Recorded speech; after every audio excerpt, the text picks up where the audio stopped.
Jamaah Jumat yang dirahmati Allah Subhanahu wa taala, ayat yang barusan khatib bacakan berada posisinya pada surat Al-A'raf ayat 172. Allah berfirman, wa id akhadha rabbuka min bani adama min zuhurihim.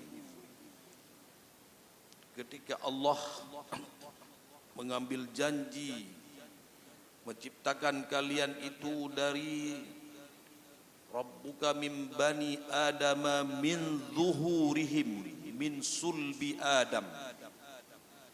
Jadi kita semua ini yang ada di sini ataupun di seluruh dunia, di mana saja pun, itu adalah asal mulanya min sulbi Adam, min zuhurihim, sulbi Adam.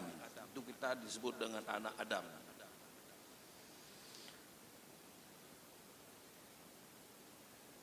Wa ashhaduhum ala anfusihim. Kitanya hudib dalam dunianya adalah hudib pada fase yang kedua.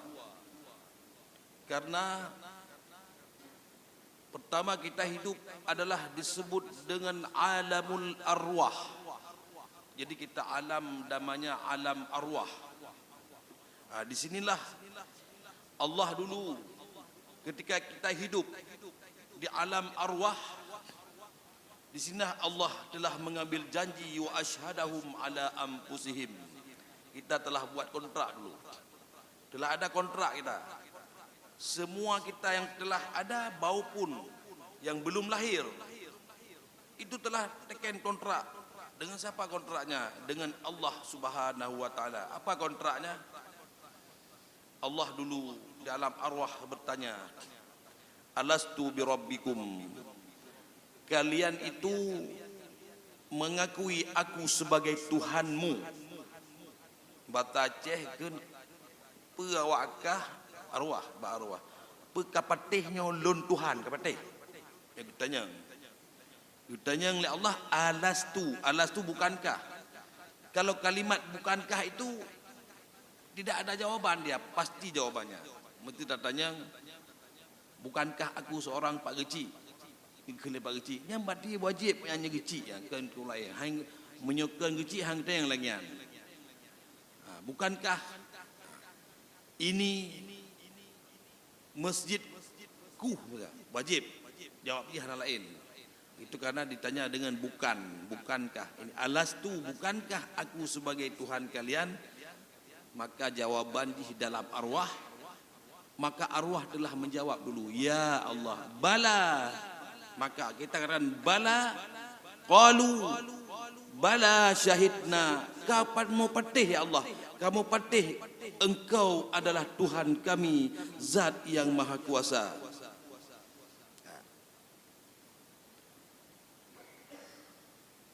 Keakuan diri ruh terhadap Allah Subhanahu wa taala, dia tidak mengenal selain zat Allah.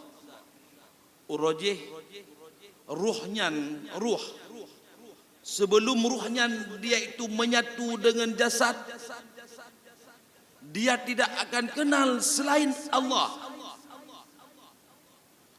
Ketika ruh fanafakha fihi min ruhina, ketika ruh itu dimasukkan ke badan, ke jasad, fanasya, maka dia telah mengenal yang lain. Jadi ruhnya waktu kita dalam badan, kaji ke jasad dalam jasad, nyogekeun ruh sudah mengenal ianya ruh selain Allah Subhanahu wa taala. Kadang-kadang kenikmatan dunia, kadang-kadang admin lazzatil hayah, kelazatan kehidupan, dia telah mengenal yang lain-lain. Jadi katuri lain. Otak kamu ruhnya kamu tahu untuk badan, kaji ke jasad, nyan ka itu pun lain. Kaikalan kenikmatan sehingga dia tua kepada Allah. Kaikalan oteji hudipnya membantu, berarti inilah dia yang dia akui. Dia telah mengakui kekuatan lain kena meninggalkan kekuatan Allah Subhanahu wa taala. Maka ruh setelah menyatu dengan jasad, dia itu fanasia, lupalah ianya ruh kepada Allah Subhanahu wa taala. Katuo.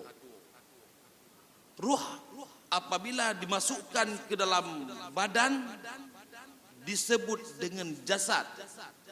Jadi tanya nyo jasad itu. Nyo jasad. Pakai jasad karena jasad itu la budda ayyakuna lahu ruh. Yang gekeun jasad na ruh, nyo jasad. Ketika ruh kembali kepada Allah Subhanahu wa taala, disebutlah dia itu menjadi mayat. Dalam bahasa Arab jussah, mayat. Ketika ruh keluar dari jasad, maka jasad itu disebut dengan badan. Nyo ke badan. Jadi menyitanya kadang-kadang bahasa Arab laganya. Ruh itu, jasad itu ketika bertemu bersatu dengan ruh jasad. Ketika ruh keluar, maka dia itu disebut dengan badan. Karena ruh yang badan gitu. Dah bukti ji. Bukti ji ketika Allah Subhanahu wa taala buktikan Fir'aun yang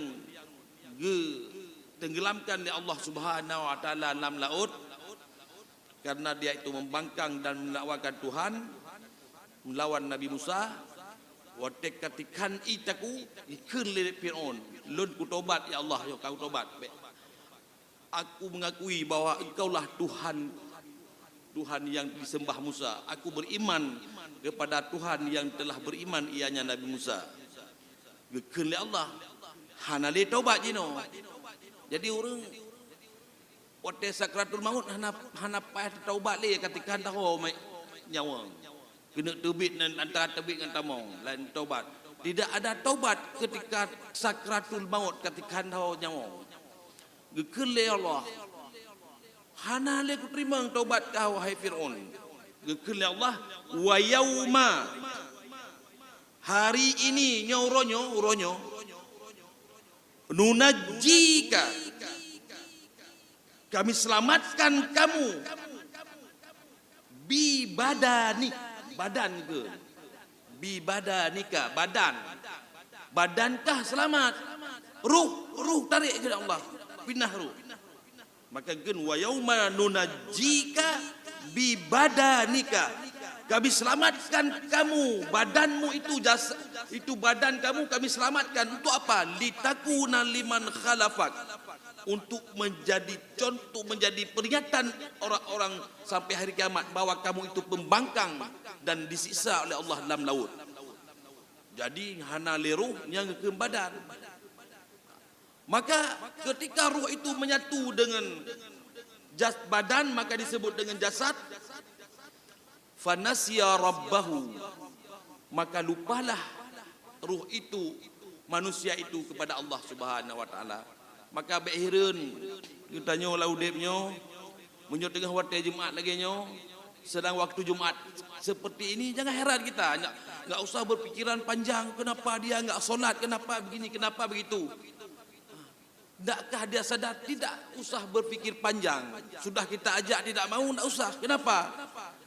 Karena dia itu fanasya rabbahu, ruhnya itu telah melupakan pencipta ianya sendiri yang telah dia akui di alamil arwah, zaman arwah dulu. Maka Allah Subhanahu wa taala, karena manusia ini diberi sifat oleh Allah disebut dengan sifatul ghaflah, sifat tua. Jadi jangan kita ini misalnya kita marah-marah karena kawan kita lupa, jangan. Kenapa? Marah itu sifat kita. Diperingatkan, kalau dia lupa peringatkan. Orang lupa itu bukan namanya sifat. Diberikan Allah, manusia itu ada sifat lupa, ada lupa. maka diturunkan karena ruh itu melupakan Allah, maka Allah Subhanahu wa taala sejak Nabi Adam terus menerus la budda an tatadakhala alaihi sama'u bi irsalin rasulin jadidin likulli zaman. Maka Allah Subhanahu wa taala selalu menurunkan nabi dan rasul pada setiap zaman yang berbeda sehingga ditutup dengan nabi akhir zaman yaitu Nabi Muhammad sallallahu alaihi wasallam. Maka oleh sebab itu fungsi kita, fungsi rasul adalah untuk menyampaikan peringatan kepada kita, untuk merangkaikan, untuk mengembalikan keharmonisan namanya itu keharmonisan ruh atau makhluk-makhluk yang lain dengan untuk menyembah Allah Subhanahu wa taala. Karena semua makhluk yang diciptakan oleh Allah Subhanahu wa taala itu, baik dia itu kayu, batu, semuanya, semua ciptaan Allah itu, dia itu bertasbih, punya tugas bertasbih, memuji terus-menerus Allah Subhanahu wa taala.